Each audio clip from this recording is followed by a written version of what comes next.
Hello, everybody. My name is Brian Toton, and I'm the president and founder of Eat for Prosperity, and I'd like to present to you the KetoGenetic Deflame diet.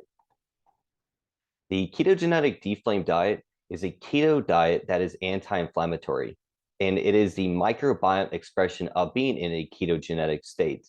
A keto means that your body has its innate ability of producing its own sugar. Now, everybody has this ability, but you have to abstain from sugar long enough. And when that happens, your body begins to run off of fatty acids and fat stores from breaking down fat stores from your liver into ketone bodies, which are more efficient than dietary sugar. Now, the way to actually stay on top of this diet is actually to dream of a goal that requires you to be in your best health to achieve. This is more than just a diet fad. This is more than just losing weight. This is about improving your microbiome and stabilizing it so then you are preventing and resisting disease. Now, this is the microbiome model and probably the most important diagram you will see today. When your body is in a homeostatic state, you are preventing and resisting systemic illnesses. Your microbiome has over 2,000 different species of bacteria, including fungi eating bacteria that is preventing the growth of harmful bacteria called pathogenic and fungus. Now, fungus is a parasite. It's very difficult to get rid of. But when you eat sugar and inflammatory oils or drink alcohol or take drugs, you actually will push your body into this inflammatory state, which is the root to almost every systemic illness on the planet, where you have more fungus and more pathogenic bacteria and more viruses growing in your gut, in your oral cavity, on your skin. It is a chronically inflammatory state. Again, inflammation is the root to almost every systemic illness. Most diseases are not genetic, they are acquired through diet. And so you can actually acquire a lot of diseases by eating a certain way, or you can actually reverse many of them by eating correctly. Now, I used to be a fungi, so I just want to help you understand, like, I understand what you're going through because I used to live like that.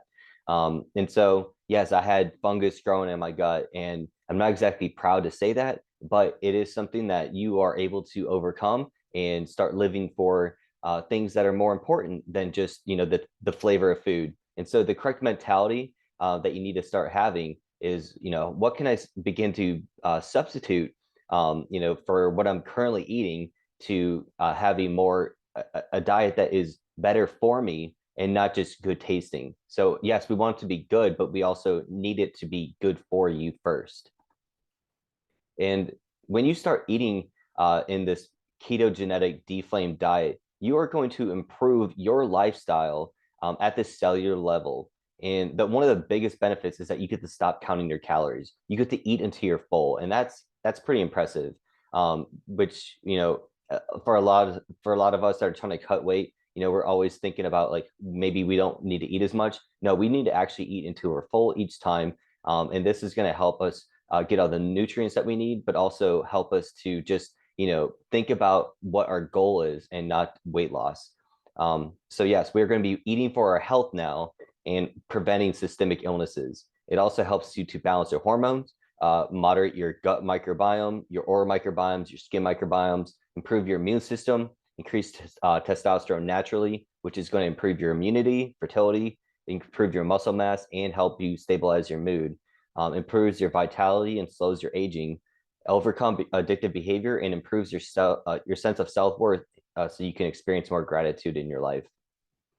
Now, the three main metrics of health are your microbiome diversity, hormonal balance, and your immune system.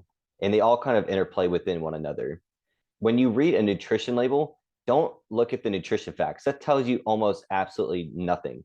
You really need to focus on those ingredients right next to it. Even though it's small, for the most part, if you stick to looking at the ingredients, it will tell you everything that's either inflammatory or that's not. And so you should be choosing your products based on that ingredients list. And when you actually, when you think about meats in general, we have a lot of deception in our meat produce, whether that's eggs or beef, because grade A meat doesn't actually mean that it's healthy. It tells you about the flavor, the tenderness, and the juiciness, but doesn't actually tell you about the health of the animal. So I'm gonna teach you ways that you should be looking at your meat produce to ensure that you are improving your health. Now, what does this look like, everybody? Yeah, it looks like a peace sign, right? So you have your carbohydrates, you have your fats, and you have your proteins. And half your fats should come from plant fats, another half should come from animal fats. And the protein, you can get it from animal and plant fats, sorry, plant proteins. But animal fats is an essential nutrients. Carbohydrates really shouldn't be carbohydrates. It should be called cellulose carbohydrates, which is nothing more than just vegetables. All right. So cellulose by definition are insoluble carbohydrates. It doesn't actually break down into sugar, which is great. I'm going to get to in a second. But grains are your prebiotics. It's going to actually help grow the healthy gut cultures that are going to help prevent and resist systemic illnesses. Now, I call cellulose the holy grail of carbohydrates because it is an insoluble carbohydrate, which means the purpose of a carbohydrate should be to expand your stomach and tell your body that you're full. All right. I mean, yes, the nutrients of vegetables are important too, but the important part is actually to feel full. And because it doesn't break down into sugar, we are able to do that without taking our body out of ketosis. And that's a big deal. There's a lot of different vegetables that we should be eating. Unfortunately, for a lot of Americans, we eat a lot of wheat, rice, and potatoes. And honestly, we need to substitute those produces for the cellulose-based carbohydrates, the vegetables. All right, so you're going to eat fat to burn body fat. And I know that sounds like a contradiction, but it's actually true. All right, because when your body becomes a metabolic machine running off of fats in your fat stores, then you really get to optimize your metabolism, and it's going to actually help you burn more energy. So you're going to actually need to eat more calories, and so you won't gain weight by eating more calories. You'll gain weight by eating sugar. All right, so if you eat the correct fats, you can actually improve your immune system. You will improve your fat burning ability, and you will overall have more energy to accomplish more tasks. Now, we really need to focus on like what types of fats are anti-inflammatory, what types of fats are inflammatory. So omega-3s and 9s, these are your anti-inflammatory fats. Omega-6s are your inflammatory fats. And ideally, we need to be underneath a 4-to-1 omega-6 to omega-3, omega-9 fatty acid ratio. And that may sound like it's very easily to be achieved, but it's really not, especially when you start to factor in meat produce. So I'm going to teach you strategies that you can incorporate that you can maximize the amount of anti-inflammatory fats that you're eating and minimize the omega-3 fats. So plant fats, when you talk about plant fats, honestly, think about olive oil, avocados, coconut oil. All right, those are going to be your primary oils that you want to include within your diet. Nuts, most nuts are actually healthy for you, with the exception of peanuts, cashews, and walnuts. Chocolate is actually really great for you. However, oftentimes we incorporate sugar into chocolate, and that actually makes it inflammatory. But chocolate by itself is actually really good for you.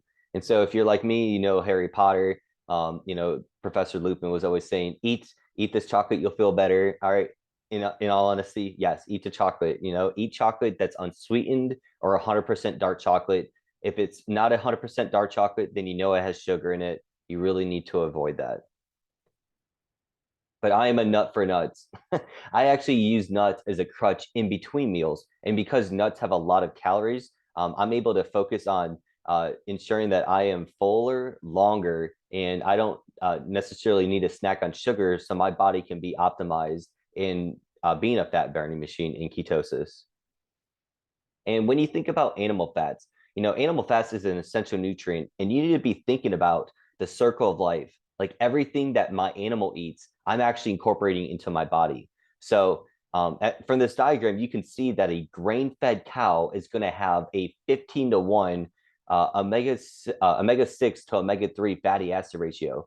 And if you remember that we need to be underneath a 4-to-1 ratio, a grass-fed cow is going to have a 2-to-1 or even a 3-to-1 ratio. So we can actually maintain our diet by eating a grass-fed cow. But most cows are going to be grain-fed at some point of their life. And so, grass-fed animals, wild-caught fish, pasture-raised chicken and eggs, this is what you need to be focusing on when you buy animal produce.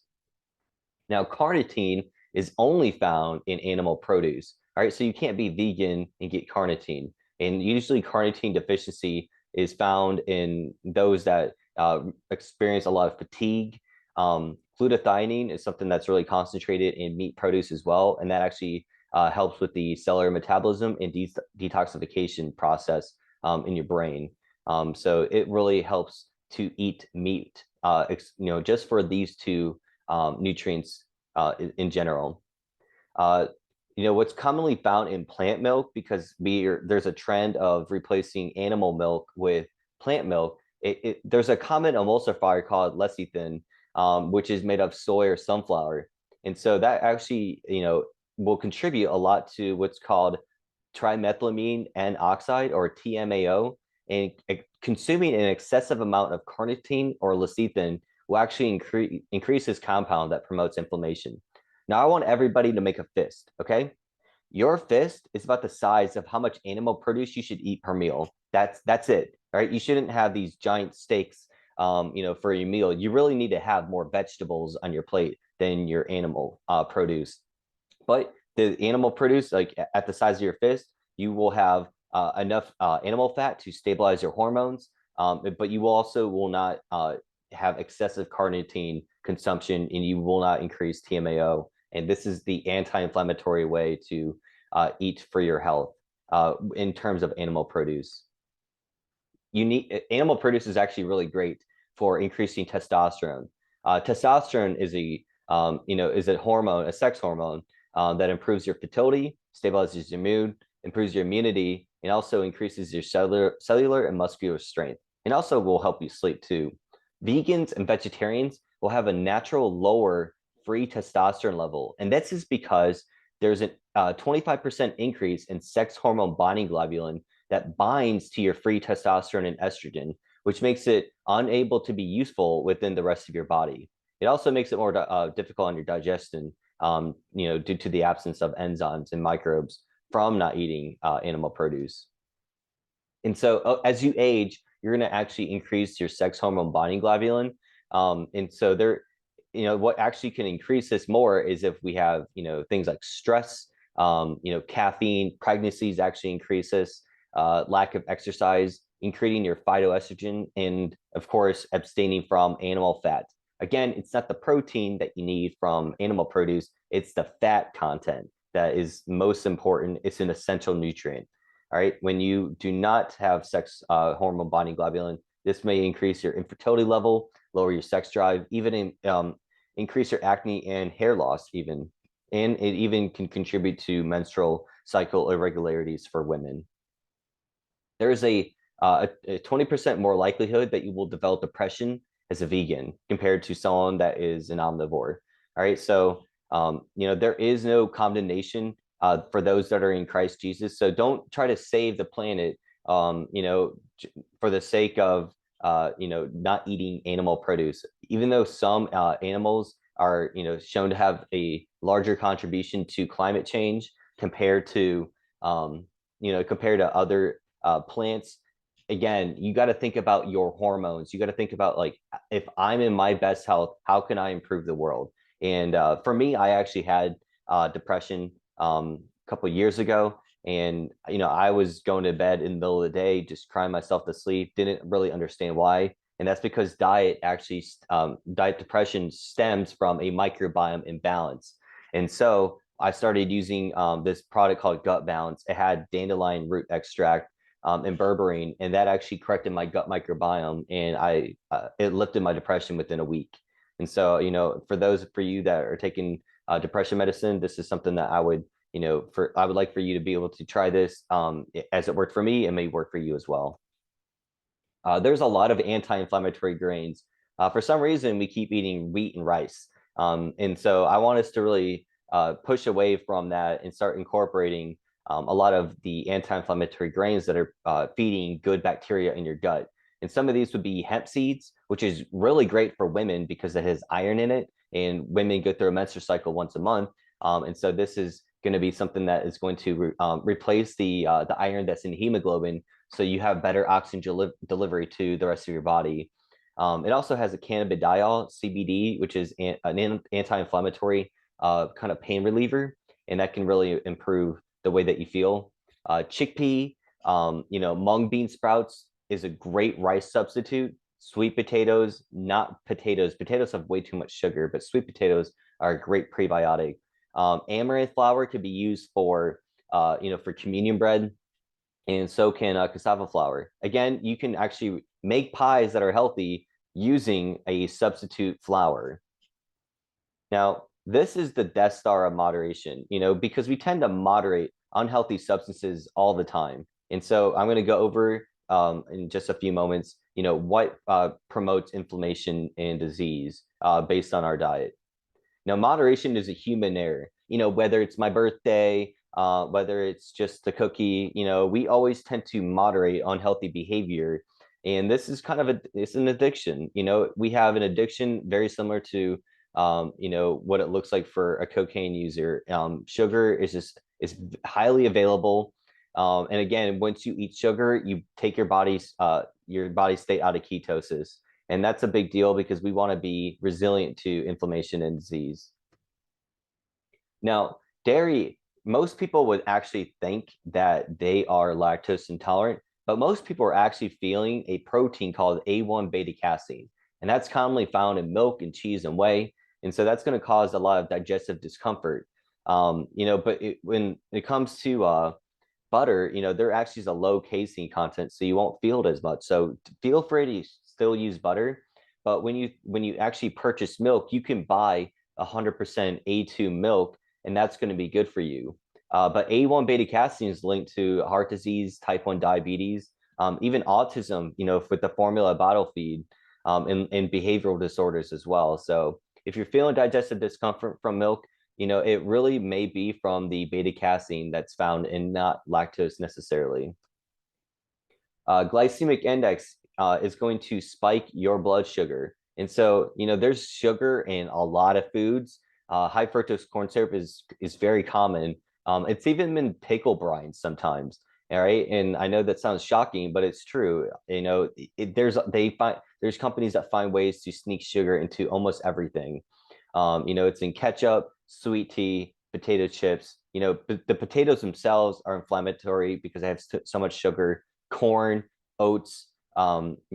Again, there's so many ways that a lot of foods that we eat are gonna just promote a sharp spike in blood sugar.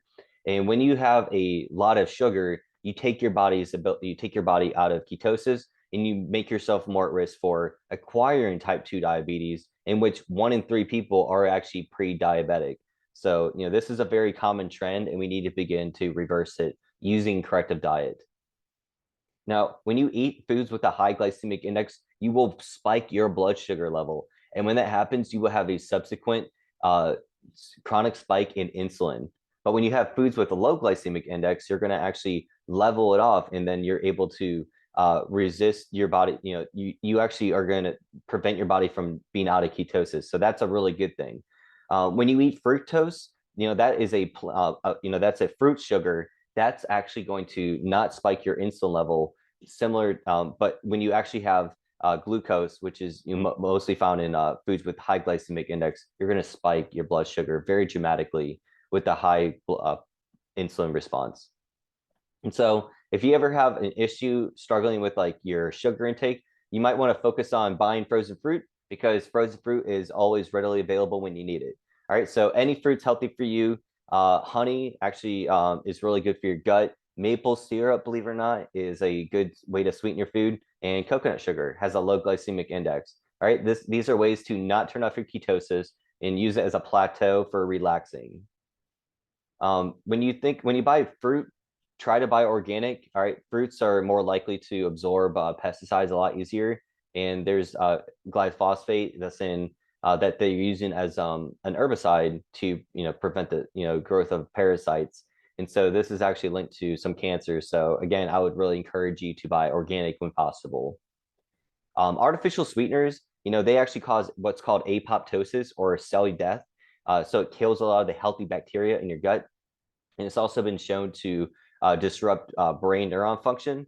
It's very common, whether it's stevia, aspartame, sorbitol. These are very common in gum products as well.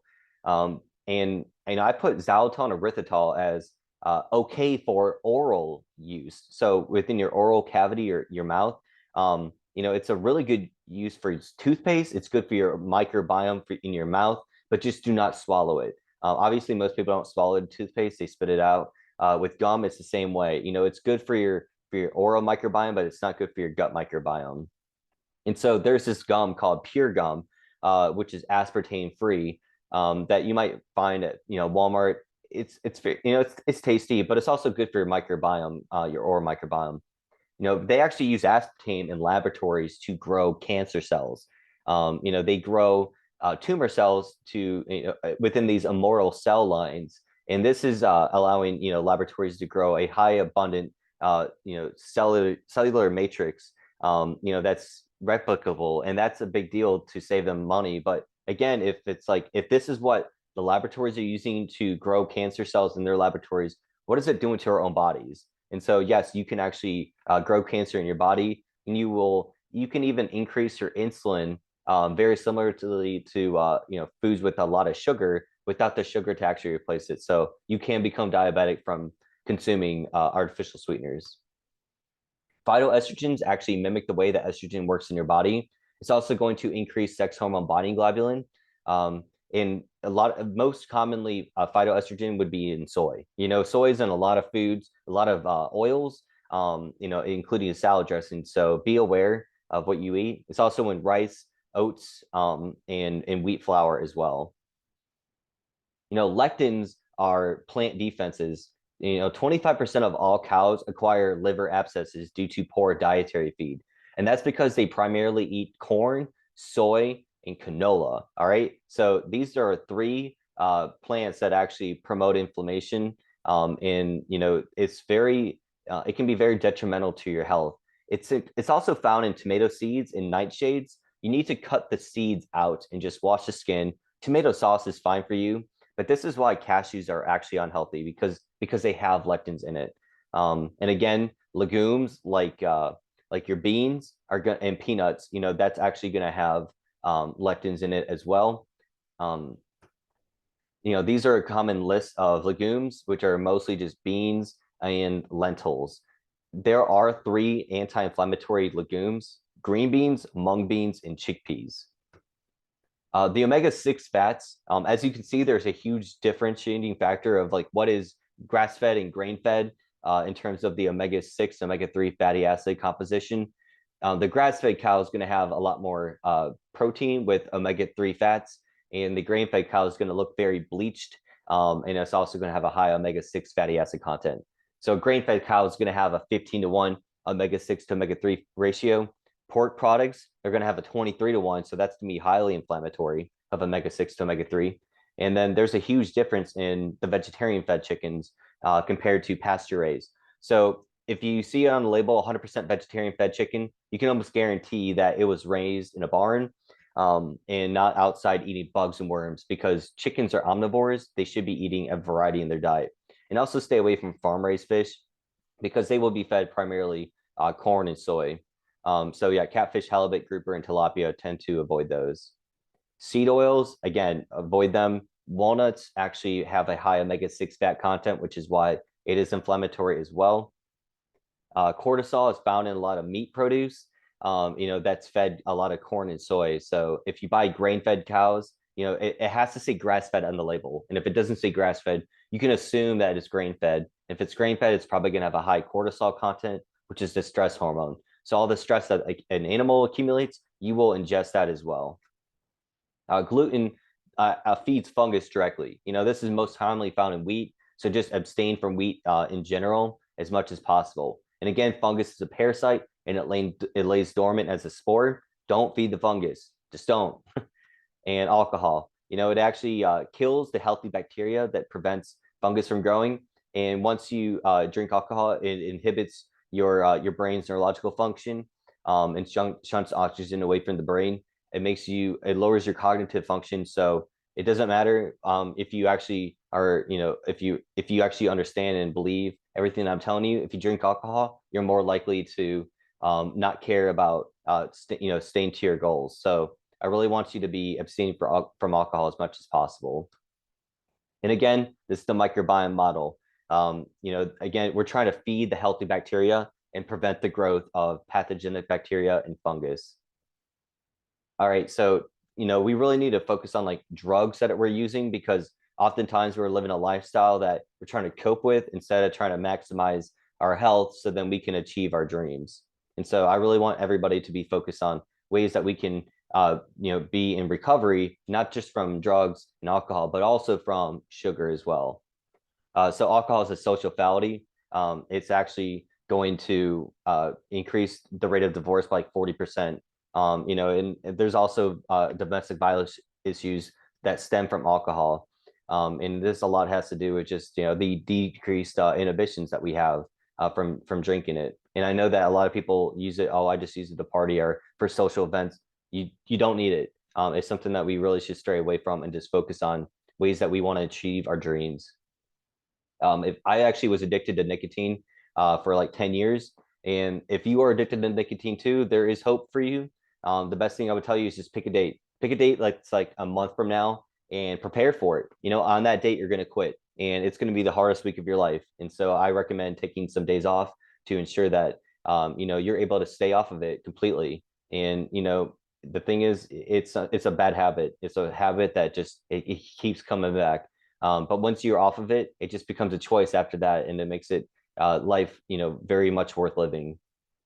NSAIDs are typically pain relievers, but it's actually going to promote inflammation. So if you instead of using NSAIDs, maybe take cannabidiol. This actually binds to your endocannabinoid system to reduce inflammation and pain. So this is a much better way that you can reduce pain very effectively without taking drugs. Fentanyl is in a lot of drugs now, including marijuana, and we can even find it in the opioids that are not pharmaceutical. A lot of people are dying from just over prescription of opioids and using too many of them. Especially in the medicine cabinet. You just really need to be aware of like what you're putting in your body, and I would honestly avoid opioids at all costs. Caffeine, caffeine binds to your adenosine receptors, makes it very difficult to actually fall asleep, and so it's going to increase your anxiety, but also it can shunt oxygen away from your brain, and this is going to spike your blood pressure. So a lot of people with heart disease may experience strokes after caffeine use. Magnesium deficiency. Magnesium is very common in plants and vegetables. So if you're not eating enough vegetables, you might be deficient in magnesium. And so there's magnesium helps improve your REM sleep, and which is important for your body's ability to recover. So there are a couple products that you can take that are herbal supplements that are going to improve magnesium levels in your body to help you sleep. Antibiotics, they actually wipe out a lot of good bacteria. Same with chemotherapy. But let's say that you have to take it for a really harsh bacteria, then I would suggest taking a symbiotic, which is a kefir coconut blend to help restore your gut microbiome. And fluoride, commonly found in toothpaste or also in water. You don't need fluoride to prevent cavities. You actually just need to abstain from sugar long enough. So again, sugar grows acid with bacteria from your plaque, and that promotes the cavity. So you don't necessarily need to use fluoride. I would suggest using xylitol. And so what's left to eat? Pretty much, there's more foods that are healthy for you than what's inflammatory. If you have any questions, you can download the nutritional guidance on my website, and also fill out this nutritional composition, and I will return to you with a recommendation. But school lunches, they definitely pack a punch in the gut. There's a lot of foods that are promoted in school. I would absolutely recommend not eating a lot of them because they promote inflammation. It costs actually a lot less than you think. It's actually cheaper to eat for your health than to acquire systemic illness. and you will never do this alone. And I hope that you all come join my wolf pack. I eat for prosperity. Thank you all very much.